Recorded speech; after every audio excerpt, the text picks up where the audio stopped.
Buenas tardes a todos los que ya se van acercando. Gracias por participar de la tercera edición del ciclo de entrevistas y más que entrevistas, conversaciones, paradigmas emergentes. En esta ocasión tengo el privilegio de estar conversando con Ronald Sistek, que va a compartir algunas reflexiones, conocimientos y también experiencias personales, y estamos en contacto con él desde Chile. Hola Ronald, bienvenido. Hola Eli, gracias por esta invitación. Muchas gracias, sí. Y bienvenida Muchas a ti. gracias. Muchas gracias a vos, Ronald, por acercarte, por hacerte este ratito para poder conversar, para poder aprender y sobre todo reflexionar juntos. Feliz, Eli. Bueno, antes de comenzar con el espacio más de intercambio, les quiero, contar a todos los que están por ahí acompañándonos que hay un chat donde van a poder compartir algunas preguntas que les surjan, y esas preguntas las vamos a responder al final de este intercambio. Habrá un espacio para que tanto Ronald como yo podamos, principalmente Ronald, pueda responder a alguna pregunta y demás que les pueda surgir de este intercambio. Lo que les pido es, si llegan a notar algún aspecto técnico, que en algún caso no se escuche bien, no se vea bien, lo que noten, que nos lo puedan compartir para que lo podamos mejorar. Y antes de chequear, mientras van chequeando por ahí y nos confirman, quiero hacer una breve introducción. Los que ya nos vienen acompañando conocen un poco el propósito de este ciclo, pero para los que se acercan por primera vez les quiero contar un poco de qué se trata. Esta es la tercera edición, el ciclo se titula Paradigmas Emergentes, y es un ciclo de conversaciones que lo que busca de alguna manera es, en este momento de crisis y disrupción de viejos patrones, en el que hay tanta confusión, personalmente, desde mi lugar como comunicadora, que viene acercando iniciativas de impacto positivo, sentí la necesidad de generar este espacio para poder seguir aprendiendo acerca de estos temas, y también compartirlos para de alguna manera acercar estas nuevas miradas y herramientas que nos puedan servir para entender un poco mejor la realidad desde otro ángulo, desde un lugar más positivo, y poco a poco ver de qué manera lo que vamos escuchando va resonando en nosotros para poder irlo incorporando en nuestras vidas y también en nuestros proyectos. En la edición de hoy se titula Paradigmas Emergentes y Regeneración, valga la redundancia, que aprovecho para contarles que, Ronald es un gran referente, es alguien de quien estoy aprendiendo mucho desde hace bastante, y que también ha inspirado muchas de las cosas que vengo haciendo. Y no es casualidad que también el título del ciclo sea Paradigmas Emergentes, y el tema que traemos con Ronald hoy se titule Paradigmas Emergentes y Regeneración. Les hago una breve introducción acerca de este tema, que ya lo habrán visto también en los diferentes canales de comunicación. Seremos testigos en los próximos años en la Tierra de la mayor velocidad de cambios que cualquier generación humana haya visto. Un cambio paradigmático en nuestro entendimiento del mundo y de la vida. Un nuevo hacer, pensar y sentir. Una época donde, si somos capaces de hacer frente a los desafíos humanos, podríamos presenciar su florecer. Entonces, ¿cómo pasamos del paradigma degenerativo al regenerativo, que conserve la vida en todas sus formas? Así que este es el viaje que iniciamos hoy con Ronald, y la esencia de lo que vamos a estar compartiendo. Antes de iniciar el intercambio, les quiero contar un poco acerca de Ronald. Ronald es padre de 4 hijos maravillosos, que según me cuenta, le enseñan permanentemente de amor incondicional, de mirada de largo plazo y de complejidad aplicada. Actualmente es CEO de una empresa de agricultura regenerativa y director ejecutivo de una empresa de productos orgánicos. Trabaja con colectivos en transformación cultural y en metodologías y programas como Dragon Dreaming, Teoría U, Sociocracia, Ecología Profunda, Transición, Incubación de proyectos regenerativos, sistemas complejos adaptativos, estructuras organizacionales bioinspiradas, economía circular, economía colaborativa y los patrones que conectan. También investiga en temáticas de complejidad aplicada, colaboración y regeneración desde el Centro de Emprendizaje CEM de la Universidad Austral de Chile. Antes de seguir voy a chequear, así que, bueno, ya me imagino cómo deben estar por ahí ansiosos por escucharte, Ronnie. Antes de seguir, voy a ver si nos comentan algún aspecto técnico, por las dudas, a ver si se ve y se escucha bien del otro lado. Por favor que nos cuenten. Por ahora,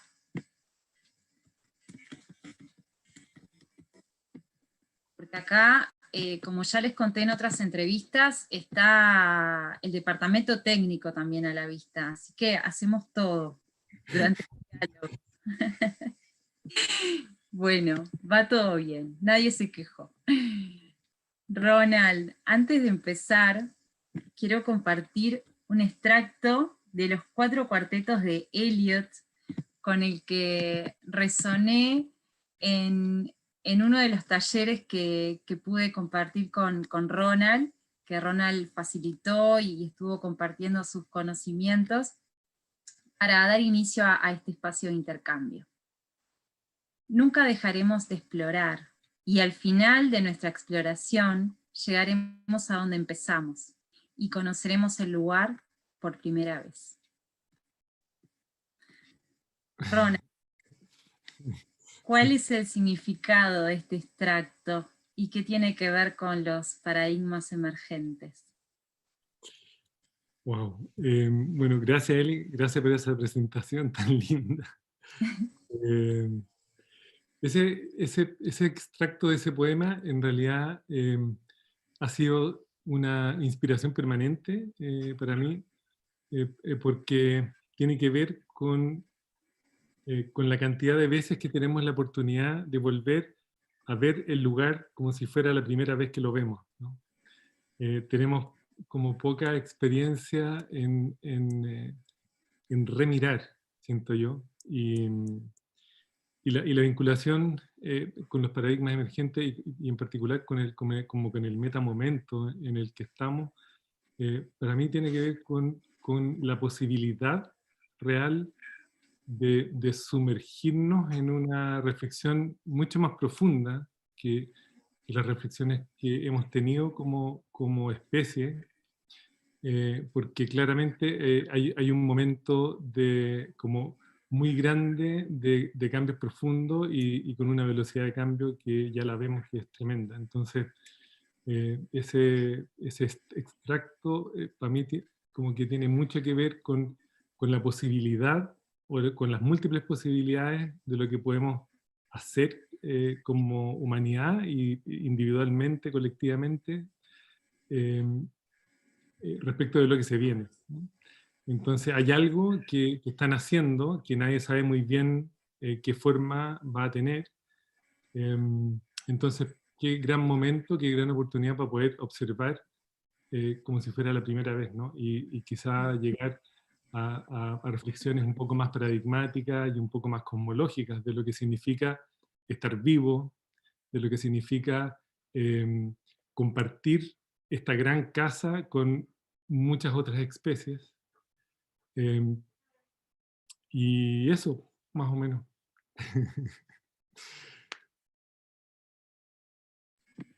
¿Y de qué hablamos cuando hablamos de paradigmas emergentes, más exactamente? Sí, cuando hablamos de cambios paradigmáticos, así, cuando hablamos de paradigmas, desde mi como mi mirada, estamos hablando de sistemas de creencias como muy profundas, ¿no? Yo siempre pienso que los paradigmas tienen al menos tres grandes dimensiones, ¿no? La dimensión de las prácticas, la dimensión de las ideas y estructuras, y una dimensión un poco más ética y espiritual. Entonces, cuando hablamos de cambios paradigmáticos, estamos hablando de una modificación profunda, de una transformación profunda de al menos esos tres aspectos en la experiencia humana. Y, y normalmente estas modificaciones paradigmáticas comienzan con un cambio en nuestras acciones y en nuestra manera de hacer las cosas. Y al mismo tiempo comienzan con detener, y por eso es que las prácticas están simbolizadas con la mano, porque también tiene que ver con detener lo que sabemos que no funciona. Y este gran momento que nos regala el coronavirus es como una obligación a detenernos profundamente y como resignificar como la presencia humana. Entonces, eh, todo modificación, toda transformación humana cambia. Yo digo que cambia solo cuando el dolor de cambiar es menor que el dolor de permanecer igual. Y siento que tenía que dolernos para poder generar un movimiento, ¿no? Entonces, eh, sin embargo, los sistemas y los paradigmas dominantes tienen una inercia gigante. Y el gran, como la gran amenaza es que si realmente existe la necesidad de cambio, como lo observamos hoy día, que ojalá el paradigma dominante no nos tire hacia atrás con su inercia y podamos realmente avanzar, ¿no? Entonces, un aspecto tiene que ver con el dolor y cómo trabajamos ese dolor.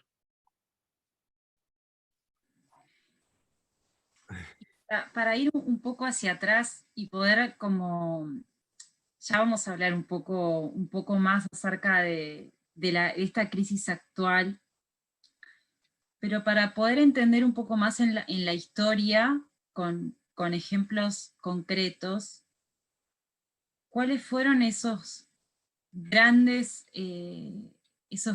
cambios que sucedieron en la humanidad a nivel histórico que podés como de alguna manera traerlo eh, en donde se vio claramente el quiebre del paradigma dominante y que comenzó de alguna manera a aplicarse estos paradigmas emergentes?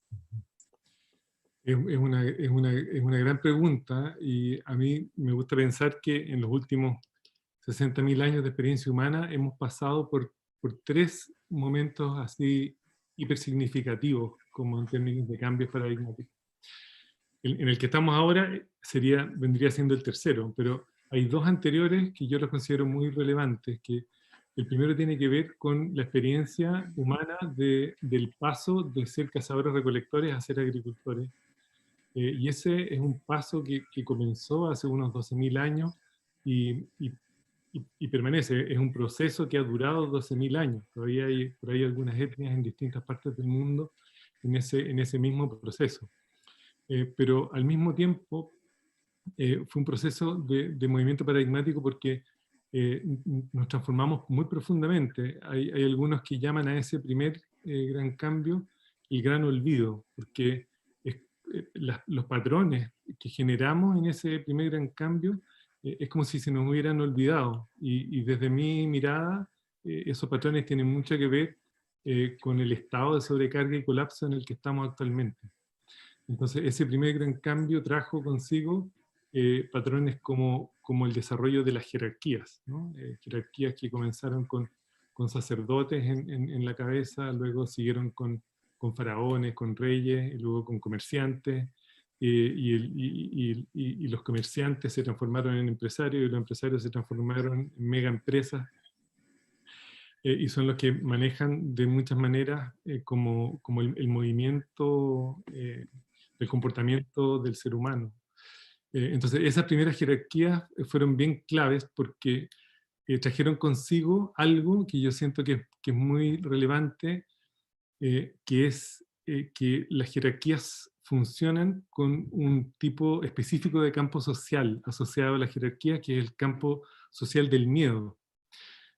Antiguamente, o antes de eso, el miedo tenía más que ver con el miedo a los depredadores naturales, con otro tipo de miedo, pero en términos de campos sociales, probablemente no habíamos experimentado un campo social de miedo hasta que permanecimos en aquellos lugares donde el mismo ecosistema hacía regenerar la tierra y por lo tanto empezamos a permanecer.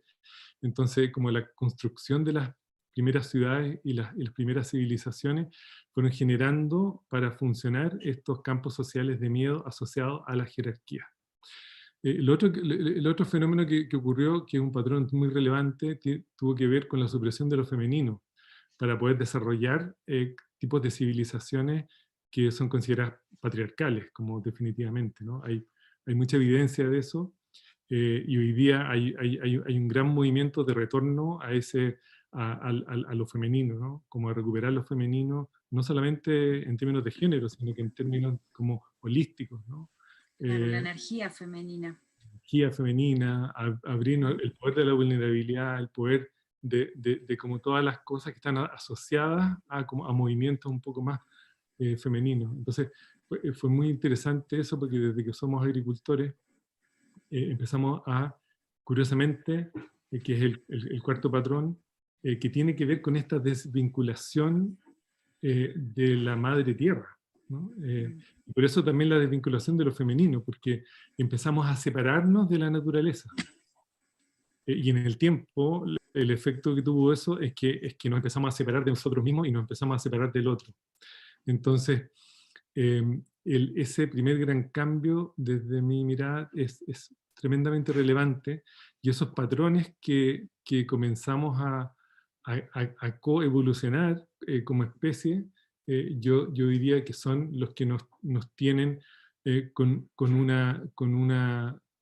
un estado permanente centrado en condicionamientos muy degenerativos. Ahora, ese primer gran cambio también tiene otro aspecto interesante, que es como cuál era la espiritualidad y cuáles eran como las maneras de los movimientos económicos que también se modificaron. La espiritualidad en los cazadores-recolectores hay harta evidencia de que la experiencia, y esto todavía lo vemos en muchas como narrativas ancestrales, es que el ser humano le pertenecía a la naturaleza. Y eso generaba toda una espiritualidad asociada a esa experiencia de vivir en los ciclos naturales. Em, y me alucina a mí como muchas veces estando en la naturaleza, cómo la naturaleza te devuelve un montón de sabiduría que tú la crees perdida, ¿no? Yo siempre digo que somos la naturaleza teniendo una experiencia humana, y yo siento que en nuestra coevolución como seres humanos, ese es el tipo de desvinculación que se perdió, ¿no? Como que creemos que la naturaleza está allá y nosotros estamos acá, ¿no? Entonces, la espiritualidad, también la transformación que hubo como a nivel de espiritual, fue el paso también de una mirada y una vinculación profunda con el mundo natural a una desvinculación profunda, y lo que algunos llaman, nos transformamos o desarrollamos una cosa que se llama el complejo de autoridad sagrada, y entonces elevamos la vista hacia el cielo en vez de hacia la tierra, para poder explicarnos una serie de fenómenos, incluso la muerte, ¿no? La muerte en los ciclos naturales es parte de la vida misma, ¿no? O sea, no se puede entender la vida sin un renacimiento permanente en los ecosistemas. Entonces eso generó una mirada de la realidad donde necesitamos empezar a construir significado de todo, incluso de la muerte. Y eso fue súper relevante. Y el otro aspecto que he estado como tratando de hurguetear así últimamente tiene que ver con, bueno, pero ¿por qué hubo civilizaciones que duraron tantos años eh, como civilización pudiendo permanecer sin estados de sobrecarga muy grandes?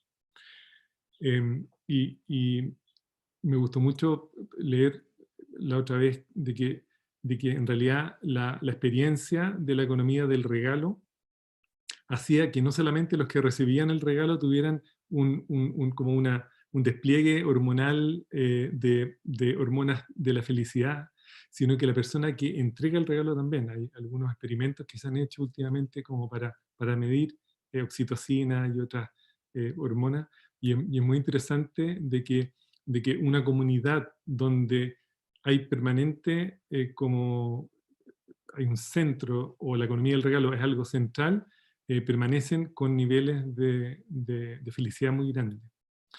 Pero lo que pasó fue que en este gran cambio también, lo que comenzó a ocurrir fue que empezamos a reemplazar la economía del regalo por una economía más transaccional, y eso derivó en el tipo de economía que hoy día tenemos, ¿no?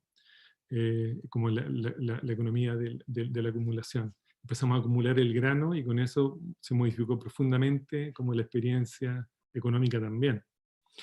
Y bueno, y después de muchos años, el segundo gran cambio se asocia mucho a esta experiencia del ser humano como desde la era industrial, ¿no? A mí me gusta pensar, y esto me acuerdo que lo conversamos largamente en los entrenamientos de Dragon Dreaming, que probablemente el momento, un momento clave fue el momento en que empezamos a producir y a construir embarcaciones para comercializar a gran escala, o sea, un poquitito antes del 1400.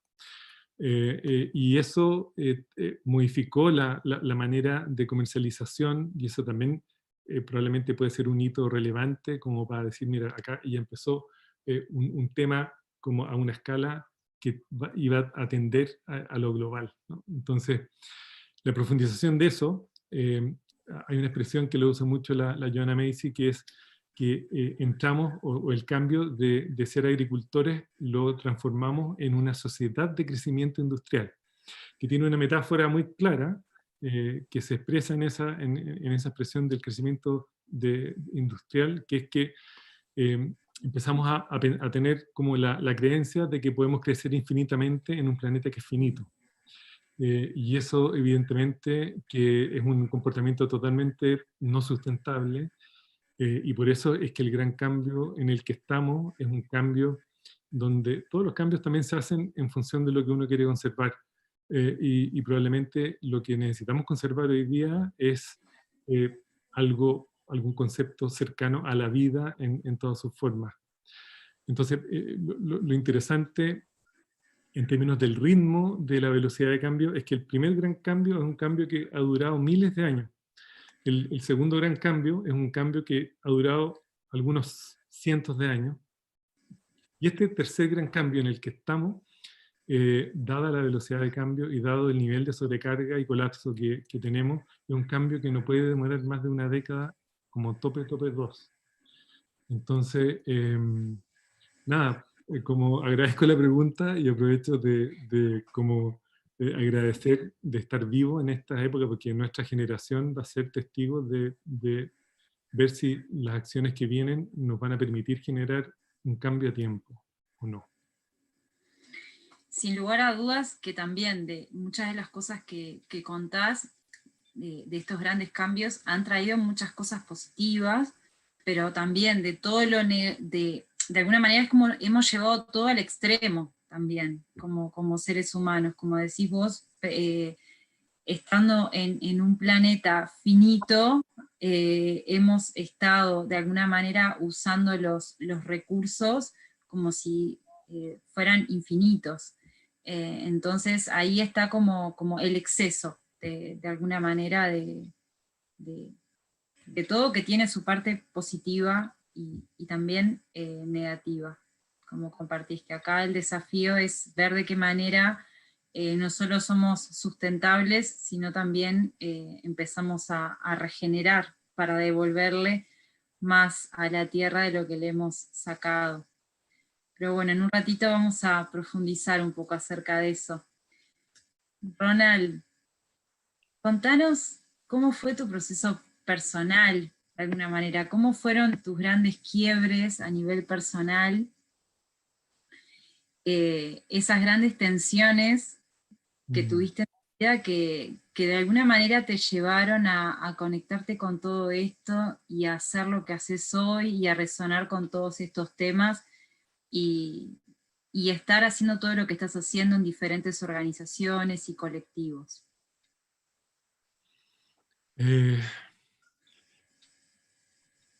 Wow, gracias por la pregunta, Eli.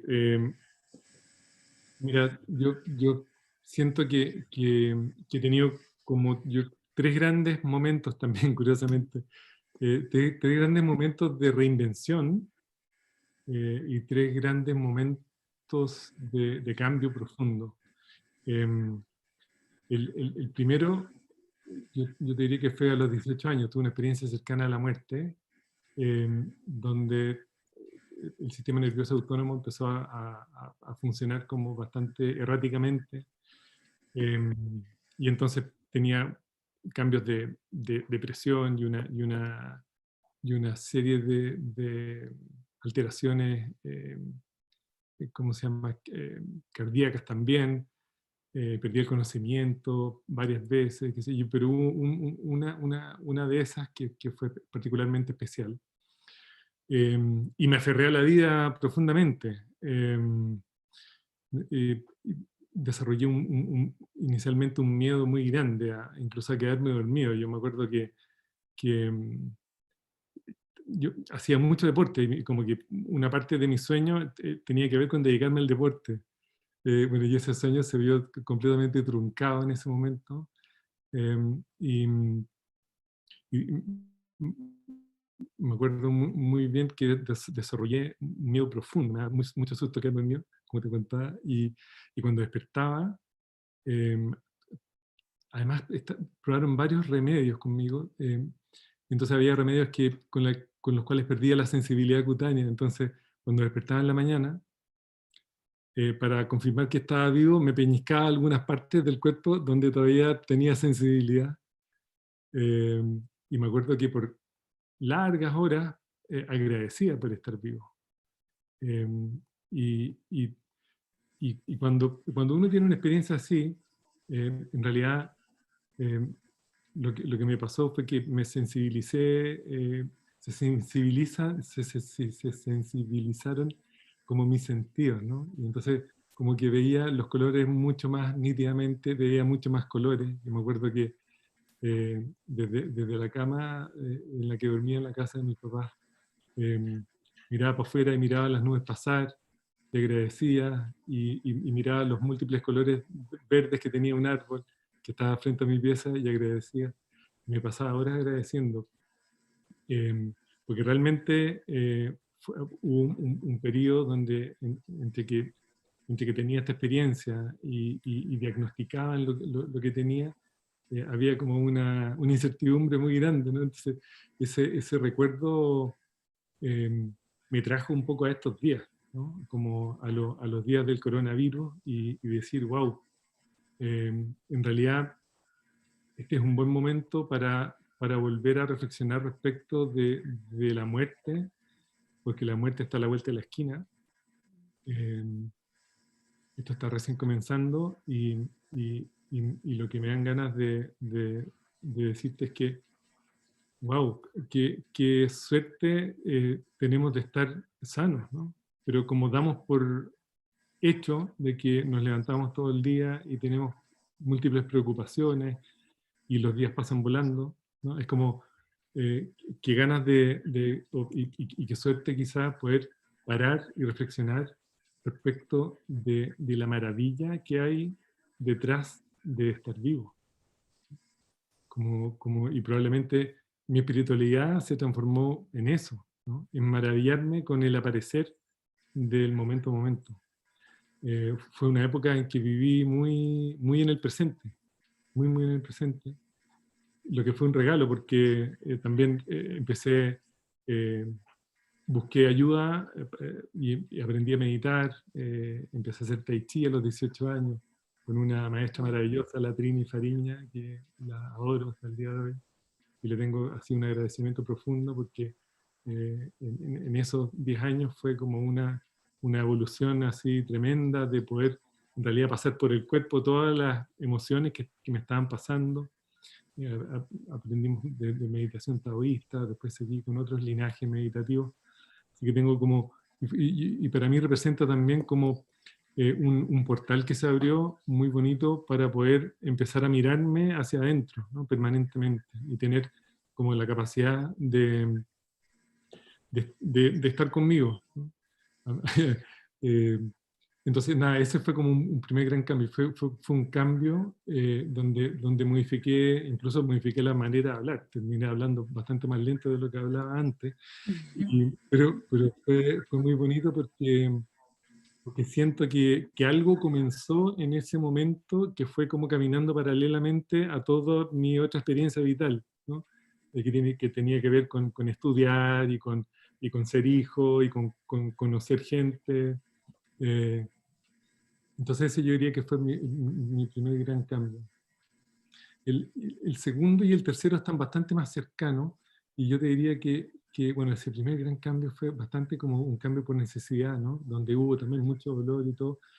Y el segundo gran cambio me acuerdo que fue una gran decepción del sistema cuando para la crisis del 2008-2009 yo tenía una empresa constructora y en 2 meses el precio del fierro se multiplicó por 5 y había una variabilidad tremenda en los gastos y en los costos de personas y de materiales, que hizo que en 3 meses perdiera la utilidad que había ganado en 5 años. Fue como así un gran costalazo. Eh, y paralelamente, un tiempo después, quebró una empresa familiar, lo que tuvo consecuencias para mí porque me cerraron líneas de garantía que tenía para poder seguir operando. Entonces empezó todo un proceso de transformación de una empresa productiva a una empresa de asesoría, también por necesidad. Pero ahí me pasó algo bien interesante. Un día viernes eh, llegué a mi casa y eh, sentí dolor, pero un dolor que algunos años después como entendí que era lo que algunos llaman el dolor por el mundo. Era como realmente verme reflejado en el llanto de la tierra. Y dije, soy feliz con lo que estoy haciendo, soy feliz haciendo esto en un juego de ganar-perder. El mundo como de la construcción y el negocio inmobiliario siempre ha sido como muy competitivo y siempre hay como, está en el borde como del aprovechamiento, ¿no? Muy pocos casos de colaboración genuina. Entonces, la verdad que entendí muchas cosas del sistema y quedó ahí como latiendo muy fuertemente esta como sensación vital de pena, de una pena profunda, como que por primera vez me vi espejado en el sistema mayor, ¿no? Como realmente entendiendo lo que Thich Nhat Hanh habla, ¿no? De lo que realmente necesitamos es escuchar el llanto de la tierra. Conectarte con esa naturaleza de la que somos parte. Exactamente. Como algo raro, pero... Exactamente. Y entonces, poco tiempo después, eh, yo ya estaba separado de mi primer matrimonio, con el que tuve a 3 hijos maravillosos y con quien es mujer con la que sigo aprendiendo muchas cosas. En ese momento tuve una polola, le decimos acá, novia, y me dijo, oye, hay un curso de permacultura en el Manzano, ¿por qué no vamos y vamos con los niños? Porque va a haber un curso de permacultura para niños. Yo era la primera vez que escuchaba el término, le dije, vamos. Y entonces, un par de años después de este segundo gran cambio personal, llegamos al Manzano y fue el verano del 2010. Y entonces lo que ocurrió, éramos 60 personas, entre adultos y niños, y estábamos terminando el curso de permacultura, habiendo, pero así,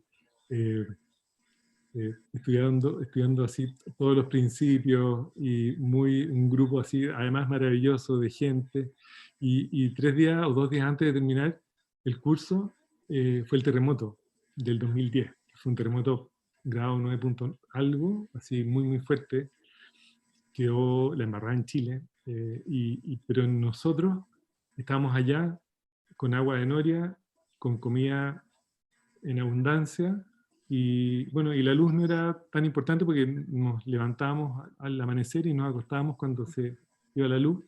Entonces, tener esa experiencia con ese grupo de gente, con ese tipo de conocimiento dando vueltas, acampando en un bosque, eh, rodeado de comida orgánica y de gente maravillosa, fue una experiencia que me terminó de modificar profundamente, porque experimentar la resiliencia humana de un grupo de 60 personas, experimentar como la autoorganización en pocas horas después del terremoto, ya teníamos revisado todo el campo, los niños estaban en un lugar, los adultos estaban al lado del campo de arándanos. Fue algo que se caló en toda mi experiencia. Y además, tener la práctica de la sustentabilidad en tiempo real, después de haber pasado 2 semanas teorizando y como analizando patrones y conversando de los procesos de la vida, y luego tener esa experiencia para poderla practicar en tiempo real, fue algo que me transformó para siempre. Entonces ahí mis cuestionamientos empezaron a comenzar, como que sentí que había algo que se había modificado internamente, donde ya no podía volver a trabajar con el mismo pensamiento, ¿no? Entonces todo lo que aprendí ahí empecé a intentar incorporarlo en lo que estaba haciendo, y empezaron cuestionamientos como, bueno, ¿cómo se puede manejar proyectos con un enfoque más holístico o con un enfoque más sustentable? ¿Qué significa esto de la regeneración ecosocial? ¿Cómo puede ser que no haya otra manera de comunicarse con la gente? Entonces ahí partió un proceso que yo llamo como un doctorado autogestionado, porque en realidad quise volver a estudiar, no entré en ninguna universidad, un programa que pudiese responder a esta como transdisciplina explotada en esa experiencia, y entonces decidí empezar a seguir a cierta gente que me empezó a hacer mucho sentido. Y ahí partió un viaje que todavía permanece después de 10 años, y por ahí por el 2012, 2013, incluso un poquito antes puede ser, tuve la necesidad de empezar a compartir esto como los hallazgos que iba teniendo en términos de cómo enfrentar proyectos de otra manera. Y así fue como el año 2012 diseñamos una experiencia para la gente que estudiaba permacultura o que hacía algún curso de ecoaldea. Decíamos, bueno, ¿cómo podemos hacernos cargo de todas las preguntas que salen después de esos programas? Y diseñamos la incubadora de proyectos regenerativos en 2012, que la prototipamos, hasta que el año pasado se pegó un salto incorporando a gente que amamos y admiramos al equipo. Y así ha sido, desde entonces han sido puras sorpresas, y yo diría que esos grandes momentos han representado como vivamente paradigmas emergentes que no han parado de aparecer, diría yo. Entonces eso es un poquito, yo diría, esos 3 grandes momentos también. Importante, porque si repasamos la vida de cada uno de nosotros, cuántos de esos momentos podemos encontrar, y que al final esos momentos son los que nos trajeron de alguna manera mayores oportunidades y la conexión con todo nuestro potencial. Y desde ahí... Yo siento que tú estás pasando por un metamomento, ¿no? También. Por lo que hemos hablado. ¿Cómo ha sido? También. ¿Cómo ha sido este cambio para ti, Eli? ¿Cómo ha sido este momento de transfiguración, ¿no? También, uno de los tantos, porque también siento que estaba muy cómoda en algunos aspectos. A veces muy cómoda, aunque habían cosas que quizás ya no me hacían tanto bien, pero sin darnos cuenta a veces nos quedamos también en ese patrón, en ese lugar, porque es lo conocido también. Sabemos que lo tenemos que cambiar, pero cuesta hacer el movimiento. Y personalmente siento que estoy en un momento en el que estoy uniendo todo también, retomando ese fragmento del comienzo, porque bueno, no me quiero explayar con esos grandes momentos, pero a grandes rasgos, en esto de que nací en el campo, conectada con la naturaleza, trabajando desde chica en el campo con mi familia, y luego irme a la ciudad y todo lo que fui generando, desde, ¿no? Empezando trabajando más en el área administrativa, hasta luego pasar a la comunicación, y siento que cada paso, cada movimiento hubo un gran quiebre, un momento en el que sentía que muchas cosas no tenían solución, pero que al final siento que a veces buscamos como las soluciones desde acá, ¿no? Decimos, bueno, pensando también en el pasado, y ahí es donde nos perdemos también de esas oportunidades que están emergiendo, como en el caso que contabas del curso de permacultura, ni se te ocurrió, te lo contó tu pareja y te dijo, mira, está este curso, y era lo que tu alma estaba necesitando y te llegó la oportunidad. Y siento re fuerte eso, como la importancia de estar atentos, conectados, que a veces nos cuesta, y me incluyo, a todos nos cuesta, cada uno está en su propio proceso, y personalmente estoy aprendiendo eso de nuevo también, aprendiendo a conectar realmente con la naturaleza, a conectar realmente con mi faceta artística también, a unir todo, que al final no somos solo una cosa, o agricultor, o comunicador, o artista, o a veces somos como un poquito de todo también. Ese es un poco el viaje en el que estoy ahora. Qué bueno. Que Sí. ya charlaremos un poco más. De todas maneras. Ronald, siguiendo un poco con este intercambio, me gustaría que compartas un poco qué es todo lo que estás haciendo ahora, además de la presentación formal que hice al comienzo.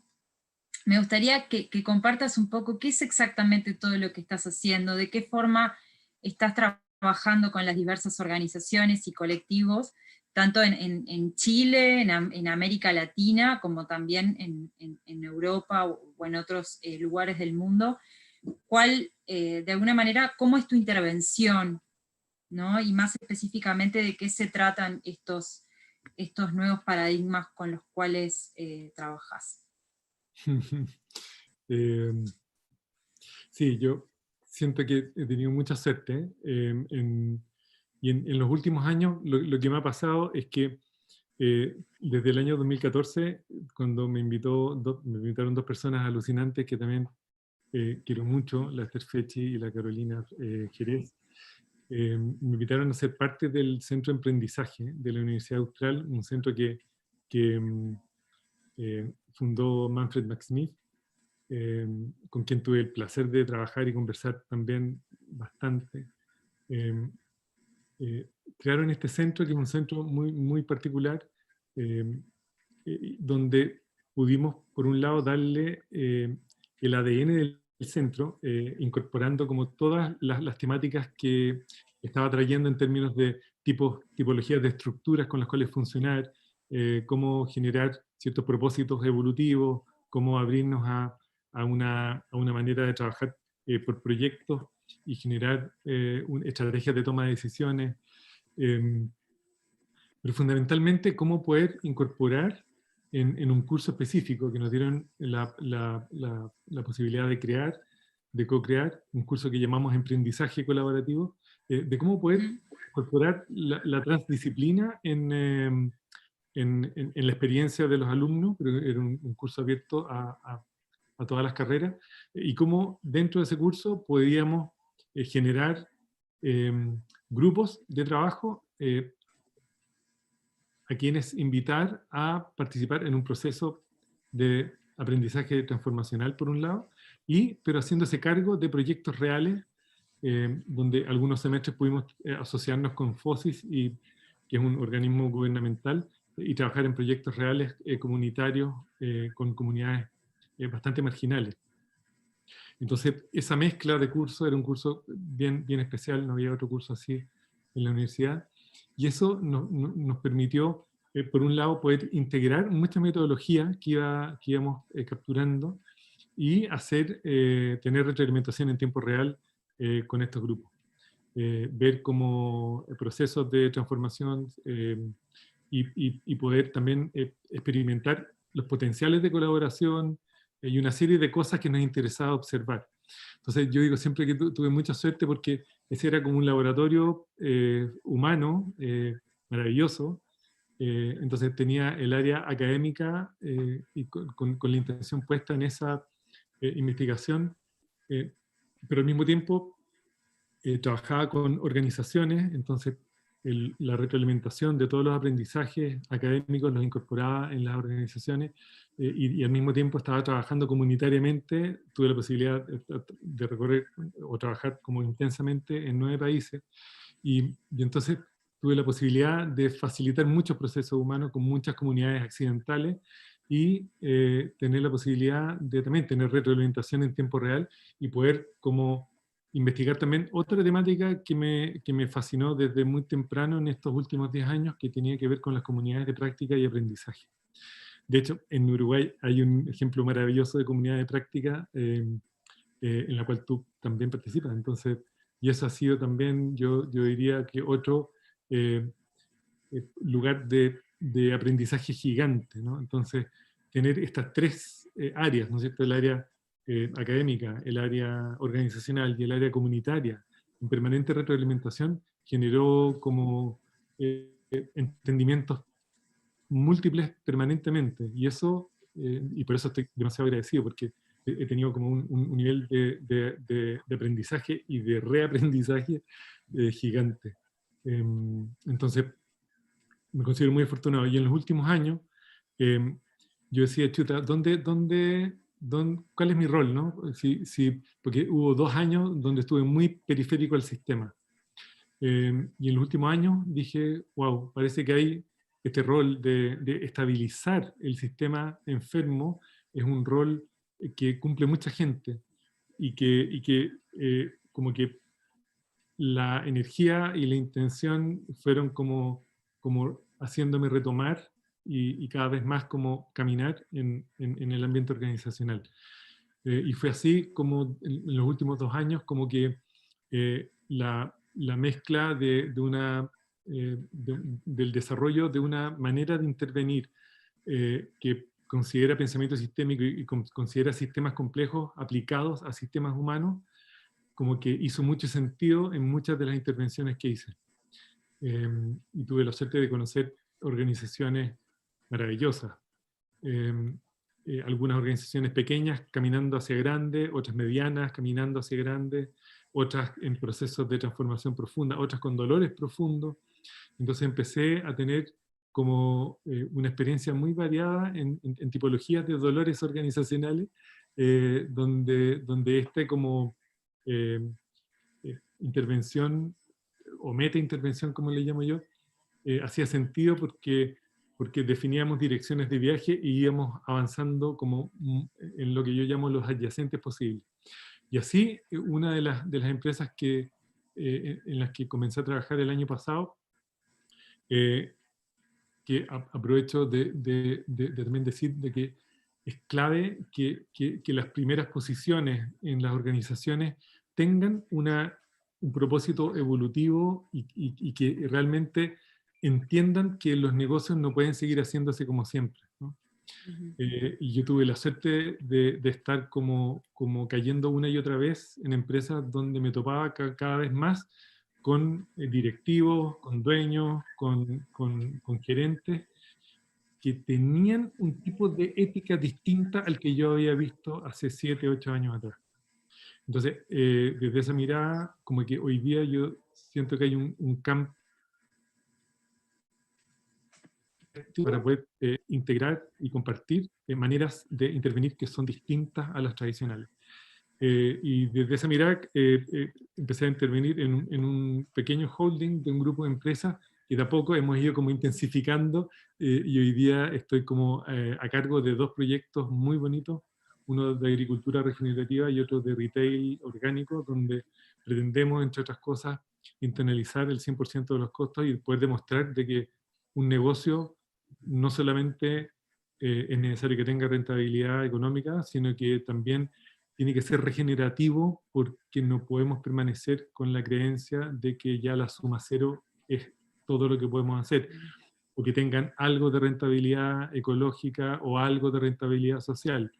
No, el tema tiene que estar como lo más profundamente enraizado en la creencia real de que es necesario, como tú dijiste hace un ratito, dejar más de lo que extraemos, ¿no?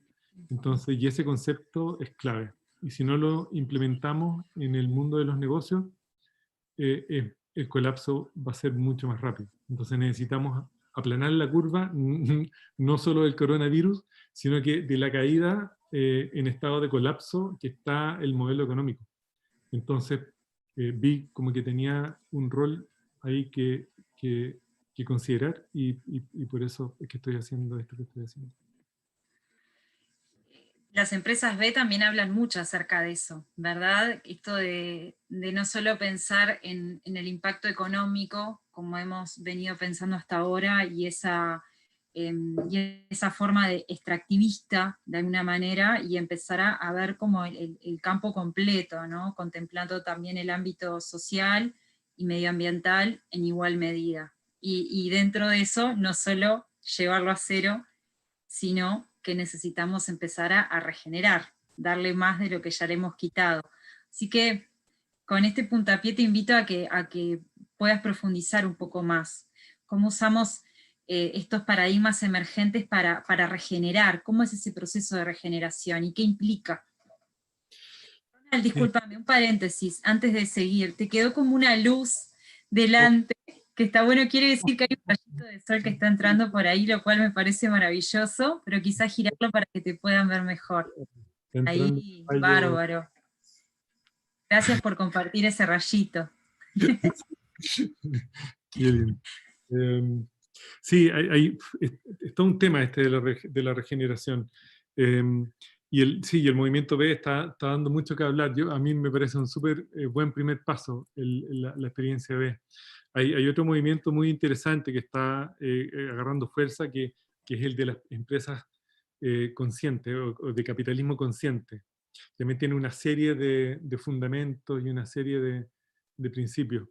Nosotros estamos intentando salirnos un poco del concepto de certificación y realmente demostrar de que uno puede ser una empresa, estamos intentando llamarle C+, que implica como, además del concepto B, además del concepto de empresas conscientes, eh, el concepto de hacerse cargo de la medición de todas las externalidades desde el momento cero, eh, y realmente desarrollar estrategias claras para poder eh, realmente regenerar los ecosistemas humanos y no humanos asociados a las organizaciones. Eh, se está, yo lo que estoy viendo es que se está como cayendo el velo entre pensar de que una organización no tiene nada que ver con la naturaleza. Todas las organizaciones tienen que ver con la naturaleza. Y el gran problema que hoy día tenemos es que siguen existiendo subsidios profundos del mundo natural, de las comunidades marginales y de las futuras generaciones, de las cuales las organizaciones no se hacen cargo. Mientras no nos hagamos cargo de eso, vamos a seguir degenerando por muchos títulos que le pongamos a las tipologías de organizaciones que tenemos. Entonces, mi llamado es que internalicemos todo, porque es muy fácil generar rentabilidad económica cuando hay otros que pagan parte de los costos, ¿no? Entonces ese yo siento que es un gran desafío que tiene el mundo de los negocios, y el mundo de los productos y el mundo de los servicios. Entonces, cuando hablamos de regeneración, ¿qué es esto de la regeneración? A mí me gusta mucho ocupar un gráfico que hay muchos que lo han tomado como estandarte de la regeneración, que es el desarrollo regenerativo de J.T. Lyle, que después mejoró Bill Reed, que tiene que ver con un gráfico que por un lado grafica desde el mayor consumo de energía hacia el menor consumo de energía, y desde lo más como degenerativo a lo más regenerativo. Entonces se habla como de una evolución, ¿no? De cómo pasamos de una mirada convencional de ver eh, las empresas y los negocios y todo nuestro como comportamiento, donde lo convencional en realidad es lo que está como al borde de la ley. Es un poquitito mejor que el borde de la ley para permitir hacer los negocios como siempre, ¿no? Pero un poquitito más allá de eso aparecen como lo verde o lo ecológico, que ocupa un poco menos de energía, pero sigue siendo totalmente degenerativo, ¿no? Hasta que aparece un nivel más evolucionado que tiene que ver con la sustentabilidad, donde la sustentabilidad en la práctica, lo que hemos hecho es que hemos llevado la sustentabilidad a la suma cero, ¿no? ¿Qué es sustentabilidad? Bueno, netear el daño, ¿no? Y dado el No es estado suficiente. no es suficiente, exactamente.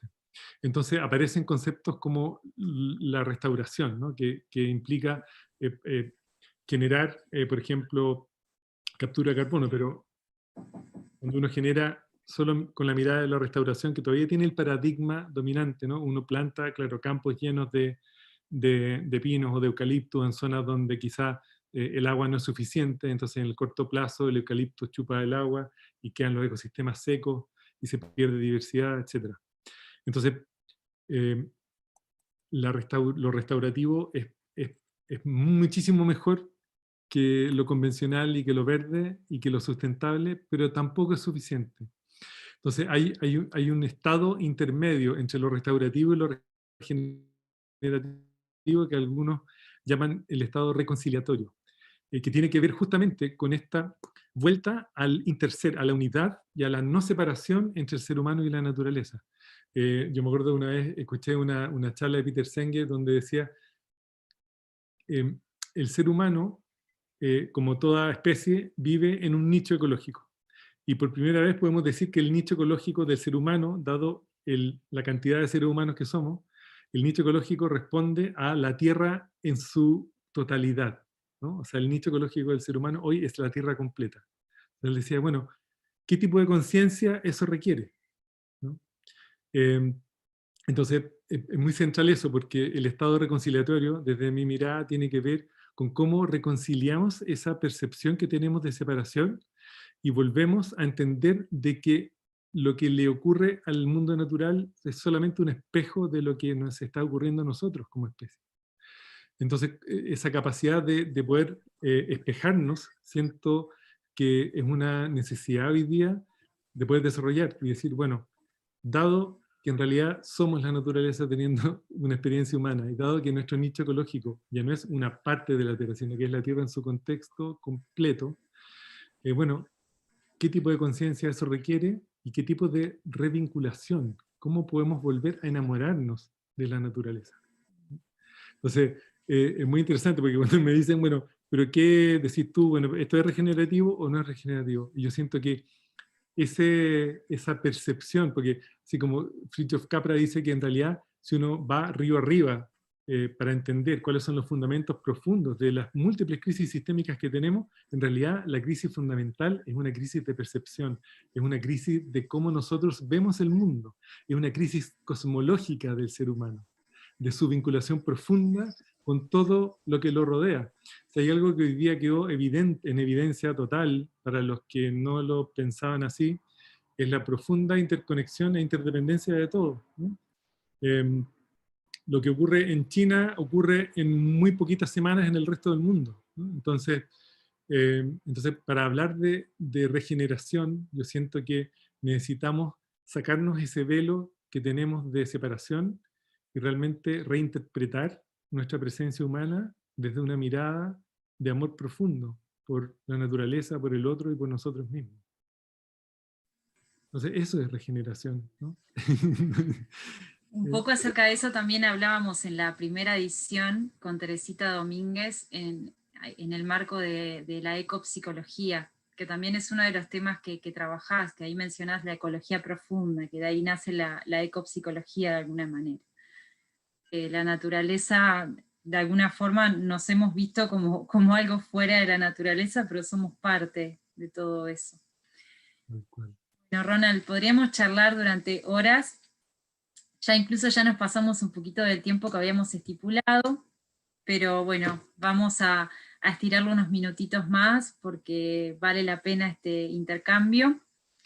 Antes de seguir con la última pregunta, quiero invitar a todos los que nos estén acompañando, si tienen algunas preguntas para compartir, que las puedan dejar en el chat, y ahora en un minutito vamos a estar con Ronald respondiendo. Gracias nuevamente por estar por ahí. Así que si tienen algo para compartir, este es el momento.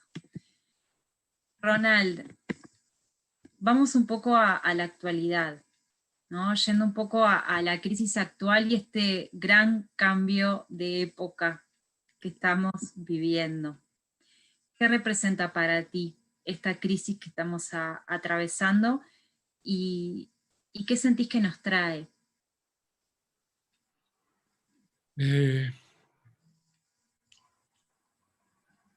Yo siento que, bueno, esto es algo, este cambio de época, este gran cambio, es algo que ya se está produciendo, ¿no? No es algo de los últimos días ni de las últimas semanas. Probablemente las últimas experiencias que hemos estado teniendo en los últimos meses, sobre todo en Sudamérica, bueno, y en varias otras partes también, son parte del mismo fenómeno de cambio ecosistémico, probablemente. A mí lo que me trae al mismo tiempo como dos cosas. Uno tiene que ver con la realidad de que todo cambio produce dolor, ¿no? Y yo siento que ya hay una situación que después del coronavirus, o sea, desde hace 8 semanas a la fecha, la velocidad de cambio ha sido muchísimo mayor, ¿no? Hay como yo por lo menos he perdido incluso la sensación del tiempo. Eh, Cuesta más enfocarse, vamos para adelante y para atrás. Pero fundamentalmente produce dos cosas. Una es esta sensación un poco de desesperanza, porque los cambios no están exentos de dolor y toda transformación implica en algún grado un florecimiento desde ahí. Pero al mismo tiempo, y por eso es que hay muchos que hoy día hablan de que estamos como entrando en el mundo de la paradoja ya a nivel total, es como que al mismo tiempo de la sensación de desesperanza y de un poco de ansiedad de esta incertidumbre tan grande, y al mismo tiempo como la esperanza de que en realidad podamos generar una estrategia humana de donde la especie humana pueda florecer en conjunto con el resto de la vida planetaria. Y el otro día, leyendo algunas cosas, me topé con un comentario que hacía la Arundhati Roy, una escritora que admiro mucho, y que me gustaría leerte, porque justo lo traduje para ver si había el momento de compartirlo contigo, porque representa muy bien lo que estoy sintiendo como en este momentito, ¿no? Y mucha gente piensa, o que habla de que, bueno, cuando vuelva a la normalidad. Y dice algo así, ¿no? Dice, a propósito del coronavirus, dice, sea lo que sea, el coronavirus ha hecho al poderoso arrodillarse, un poco hablando del ser humano, ¿no? Y lo ha hecho arrodillarse como nada lo ha podido hacer. Nuestras mentes están aún corriendo para adelante y para atrás con el anhelo de volver a la normalidad, intentando coser el futuro con el pasado, negando la confirmación de la ruptura. Pero la ruptura existe, y en el medio de esta terrible desesperanza nos ofrece una posibilidad para repensar la máquina terminal que hemos creado para nosotros. Nada sería peor que volver a la normalidad. La pandemia es un portal, una pasarela entre un mundo y el siguiente.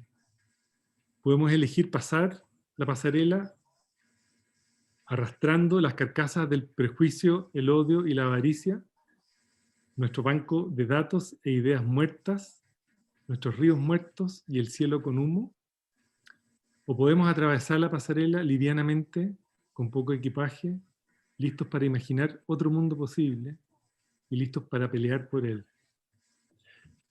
Y me emociona leértelo porque en realidad representa muy profundamente lo que está muy vivo en mí en estos días de coronavirus, ¿no? Está como este meta movimiento, pero al mismo tiempo está este movimiento individual, ¿no?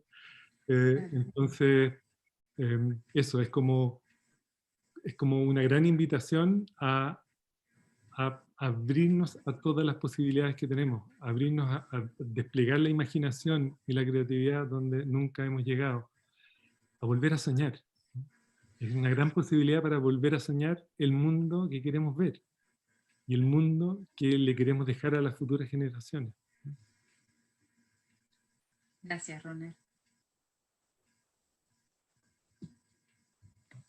Vamos a ver por acá en el chat, a ver si nos acercaron alguna preguntita.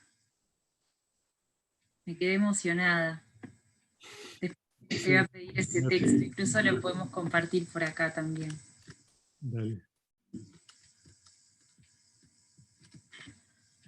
Bueno, no hay ninguna pregunta.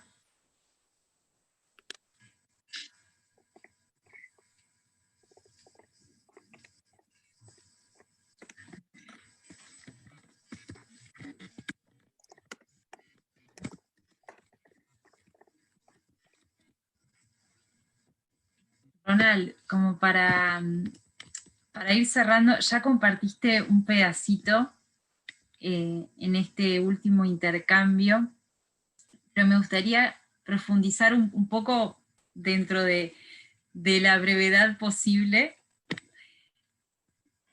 porque me gustaría que puedas compartir de alguna manera cuáles son esos elementos claves. Hablaste de la creatividad en este momento y de soñar.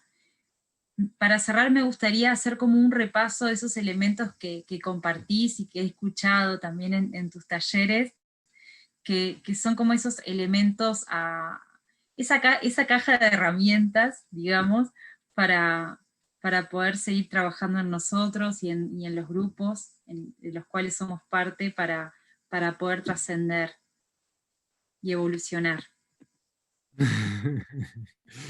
Yo la verdad que siento que todo es un experimento en el momento en el que estamos, ¿no? Pero el otro día, conversando con varias personas y escuchando también profundamente a alguna gente que sigo en distintas redes, una cosa así como personal que uno puede hacer en estos tiempos de confinamiento y de coronavirus, eh, eh, había alguien que decía algo así como, mira, cuando te despiertes, antes de mirar tu celular, de revisar los correos, lo que sea, toma un lápiz y un papel y escribe lo que esté llamando tu atención en ese momento.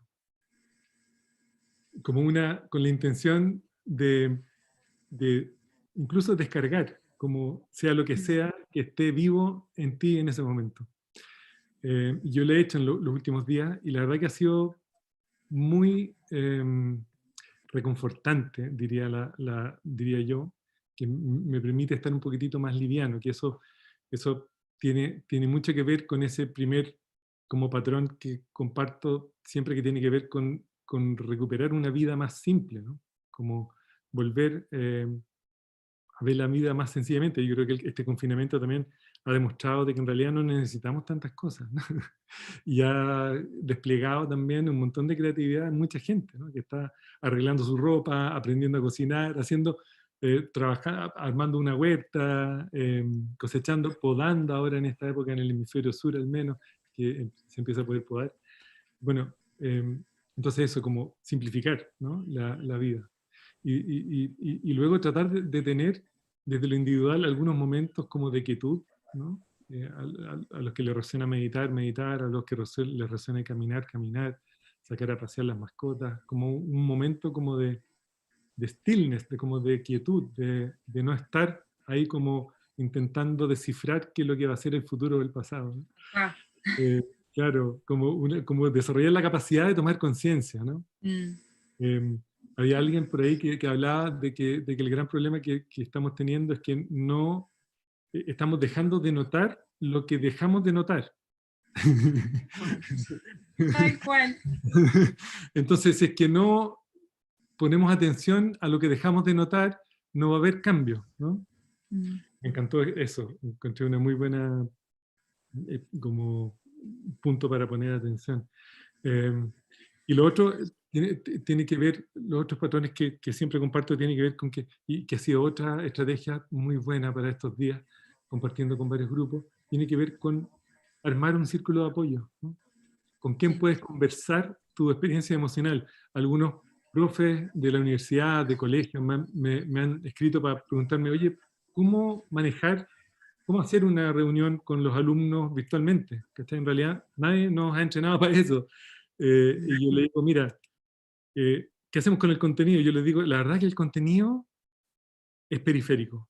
Lo más central es entender con qué emoción llegan los alumnos y con qué emoción se van.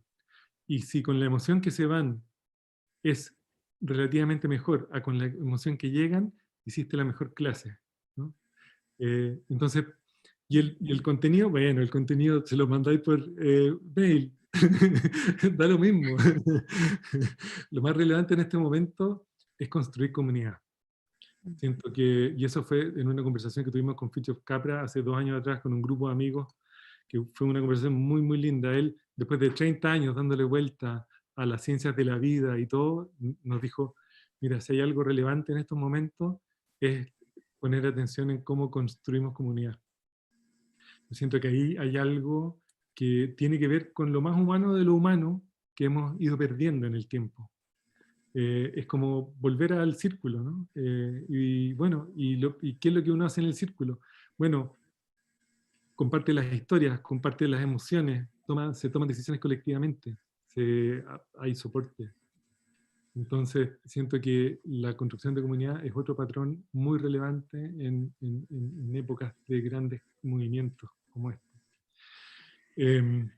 Al mismo tiempo, establecer una dirección de viaje, yo siento que hay todo un tema de pérdida de dignidad humana y no humana, en muchos contextos.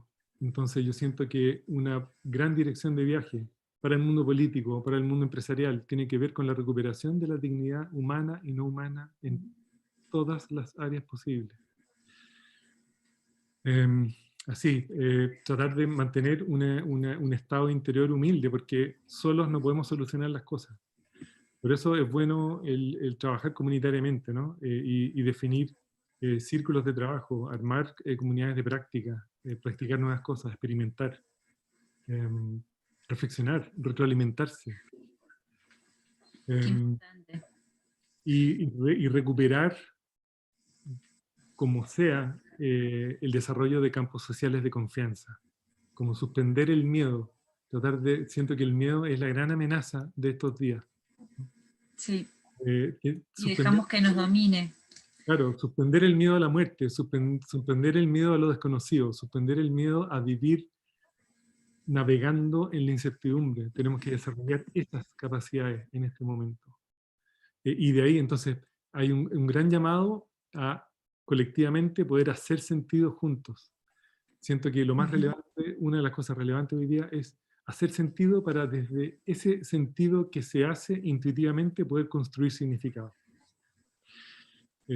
Las soluciones no están disponibles para lo que se viene. Entonces necesitamos experimentar, volver a ser curiosos y siento profundamente de abrirnos a hacer sentido colectivamente.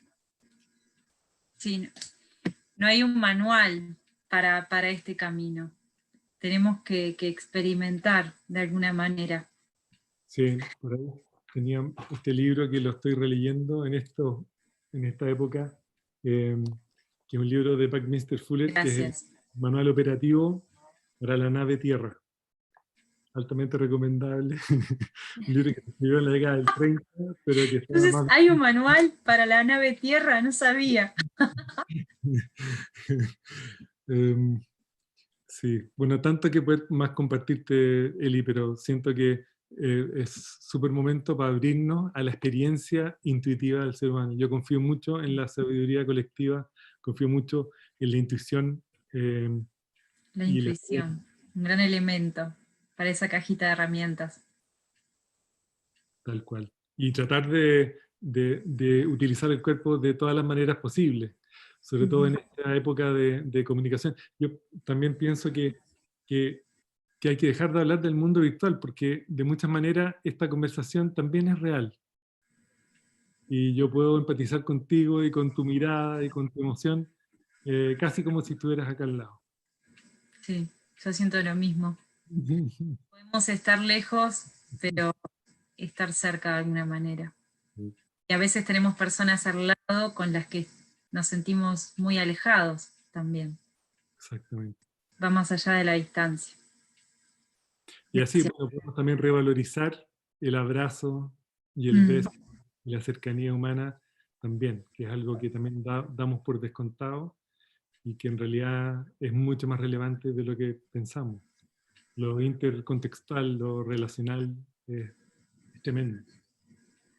sí, de alguna manera todo esto también nos está ayudando a darnos cuenta de lo realmente importante. Como decís vos, quizás antes, bueno, acá en Uruguay, que tomamos mucho mate, te juntabas a tomar mate con un amigo y quizás estabas con esa persona, pero en otro planeta o mirando el celular, ¿no? Por poner un ejemplo, y ahora es justamente ese momento el que más extrañamos, ese encuentro, ese abrazo. Así que también es como una manera de pasar por el tamiz y que quede lo realmente relevante, tanto en nuestras vidas como también en nuestra comunidad y en la naturaleza. Ahora no, nos estamos dando cuenta de lo que realmente importa, de la salud también. Quedamos por sentado que la salud está ahí y que va a durar, y la importancia de cuidar nuestra salud, de cuidar nuestro entorno. Total. Maravilloso, Ronald. Salud, po. Salud Salud, por la salud humana y de todos los ecosistemas. saludo. Salud. Este saludo. No me acuerdo cómo se llamaba este saludo No que sé. hacíamos en los talleres. Ah, la celebración, sí, sí, po, con idioma no, sin lenguaje, ¿no? Y sin sonido. Sí.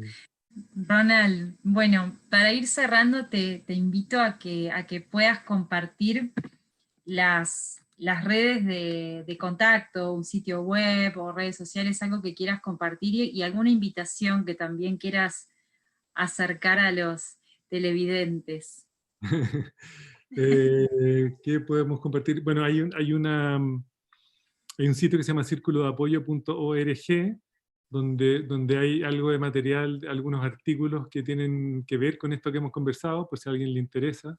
Hay algunas cosas medio desactualizadas, porque con una amiga estamos armando un nuevo sitio donde poder reunir todo el material que he ido como compartiendo en distintas redes, con mi querida amiga Anita Saror. Y otro, quizá, bueno, también les comparto la página web de CO, que es coherenciaorganizacional.org, la página web que es como la articulación desde la intervención organizacional. Como si que a alguien le interesa lo que hacemos, vamos a empezar a compartir recursos ahí también. Y la invitación quizá, estoy también un poco conectando con la economía del regalo, y vamos a hacer un taller de Sociocracia 3.0 y, ¿cómo se llama? Em, y sistemas coherentes, el Sí. cual no pudimos hacer a propósito del coronavirus. Y entonces lo que hicimos fue que transformamos ese taller en 5 sesiones no presenciales, bajo la economía del regalo. Nos resonó mucho compartir como estrategias de campos sociales coherentes, de por qué, cuáles son las condiciones para que la colaboración pueda florecer a nivel comunitario y a nivel organizacional. Y estamos los últimos viernes de cada mes compartiendo 1 hora y media más o menos de partes de ese taller que íbamos a compartir originalmente en Paysandú. O sea, la invitación es a que si a alguien le interesa puedan escribir al mail correo @encirculo.uy, creo que es. Sí. No te Y, preocupes igual porque todo esto que estás compartiendo lo vamos a dejar en la descripción del video también. Así, y ¿cómo se llama? Y tranquilo, entonces para que se quedan puedan conectar. quedan 3 sesiones que van a ser los últimos viernes de Mm. mayo, junio y julio, a las 5 de la tarde, hora Chile. Ahí habría que calcular las horas locales. Sí, creo Pero que es a eso es, las 6 de acá. ajá. Ahí hay otra invitación. Y nada, feliz de esta conversación y de conectar contigo de nuevo, Eli. Gracias, Ronald. Un placer. Un placer esta charla. Muchas gracias. Y bueno, y gracias también a todos los que nos acompañaron. Este video va a quedar grabado, así si quieren volver a verlo o también compartirlo. Y los invito a que se suscriban al canal y también a las redes sociales para enterarse de las próximas charlas y espacios de conversación que vamos a tener por acá. Muchas gracias, Ronald. Chao, Eli.